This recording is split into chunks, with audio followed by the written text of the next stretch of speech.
Hey YouTube, Griffin Farrell here, and I'm showing off my Airsoft loadout. We're gonna get right into it, quick and clear. This is what a professional uses to get the job done every single time.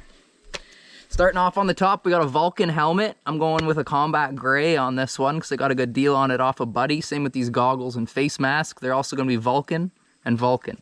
We got an extra lens kit for this one in case I want to run blacks during the day, block out some of the sunlight, or like the tinted one, but it does mess with your reticle, so keep that in mind. Going down, I just got a cheap combat vest. I reckon that Goda patch, it's really not working for me. As you can see, everything's broken off, and it was just my starter one, so I'll get a new one eventually, but I would recommend spending a little extra money on your plate carrier when you do get it, because it's always going to work better. I like to run flashlight because the more light the better. I play night games sometimes, so it's much needed. Going down from there, we got 9 mags. I'm running the QRF Mod 1. Let's see here. I'll actually put that away quick. And here's my baby. I need to get a back plate for the battery, but so far this gun has worked like an absolute dream. It's a menace. It doesn't ever let me down. And I've been really liking this aim point scope. So I got aim point scope with a little nubby, just kind of finger grip here, right into a lighter S Ace Tech tracer. This is one of the brightest units on the market that I've found. Because of the length of it, it's not so much like a firework maker. I'll show you this one too. So this was the firework maker, but I can't actually figure out how to turn it off, and it doesn't fit in my QRF, so we had to switch out to the Ace Tech, which I highly recommend.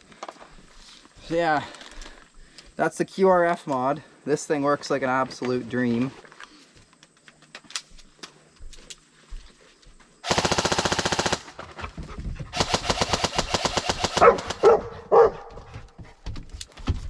Alright, that's that, before my dog barks too much. So, after that, I did get my light flashed out, but I usually run a couple grenades back on this pouch. It's going to be 2 smoke grenades with an extra pistol bullets. For pistols, Valkyrie High Kappa. Where can you go wrong with something like this, you know? It works every time. Then going to my back pocket, Glock 18C. Glock 18C, as I was saying, KWA version of the adaptive training pistol. So it's going to be kind of 1-to-1. This thing has a lot of kills on it, let me tell you. It works. So yeah, that's that. When I'm running my backup, I always play in Adidas gear and kind of something tight because I like to play night games. But this is my backup gun. So it's going to be an Arcturus M4 CQB tack light. And this thing works too. This thing has an upgraded bucking and a precision barrel, and this thing won't miss. That gets doubled by a couple Crytac mags. I got Crytac mags and the EPMs. If you have the money for the EPMs, I highly recommend those mags. But they are really expensive per mag. You always want hand covering. These are my gloves. I run Mechanics grip gloves. Extreme grip. They seem to work well. Not everybody likes the reds, but it works for me. Loading mags, you're going to need an Odin speed loader. If you're not loading with an Odin, I don't know what you're doing. So get yourself an Odin speed loader and it will double the mag output. So QRF Mod 1's actually, yeah, I know, you're thinking this doesn't work in there, but it does. If you hold it at just the right angle and kind of put it on here, it will spin in BBs. It will load. So give that a shot. Any mag, you can just put into the mag well of these. Even if you have an adapter, good to note. When I'm running my Mod 1 here, these are the BBs I use. I like to go Airsoft Logic. It's been working really well, absolutely no feeding issues. Glow-in-the-dark 2.5s because this gun runs sub-dual full auto. So I like that for indoor play. And then I'll even switch it up with a couple reds here and there when you need them. These are cool to mix, kind of make it look like Christmas. And of course, this is the baby. So when I'm not playing milsim or outdoors, I usually like to use a dye mask. It's so much protection for what you get. You feel invincible when you're wearing it because nothing can really hurt you. If your face is covered, you know, these guns aren't going to do much damage.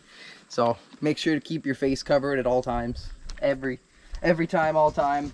I highly recommend dye masks. For gas, I'm running Ultra Air. This is good because it has a silicone built in, so it actually lubes up and helps your mags as you use them. Yeah, I thought so. Don't get CO2 mags for these pistols. They just leak out and they're bad, and I'm going to green gas soon. CO2 might hit harder, but it's not worth it in the long run. Look at this, green gas mag. Perfect, that's why I carry the Glock.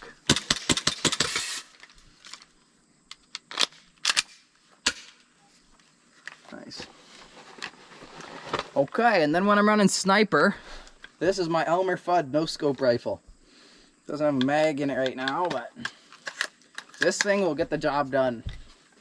It has a very good range on it. There's no scope, so I like to aim for headshots. And I use these Novarich 0.4 gram BBs in that. Those seem to do the trick. Dump pouch, I actually keep my Glock in case you got to dump a mag quick or anything like that. It's just ease of convenience, and you always want to have a couple guns on you. If you can't hit somebody with a BB, you aren't getting any kills, so remember that. I remember going into the casino, and they didn't know I had a Glock in my back pocket here, and pow, pow, pow. That's how that happens. Alright, well, that's a gear video on what you use as a professional airsofter. Thank you so much for watching, and hopefully some of these tips helped. It's kind of just what I use and my preferences, but guns like this that are built way up, KWA Mod 1 with a Titan gate in it, this is where it's at. This is kind of what you need. I'd turn it down for indoor play, but that's how that works. Well, thank you for watching.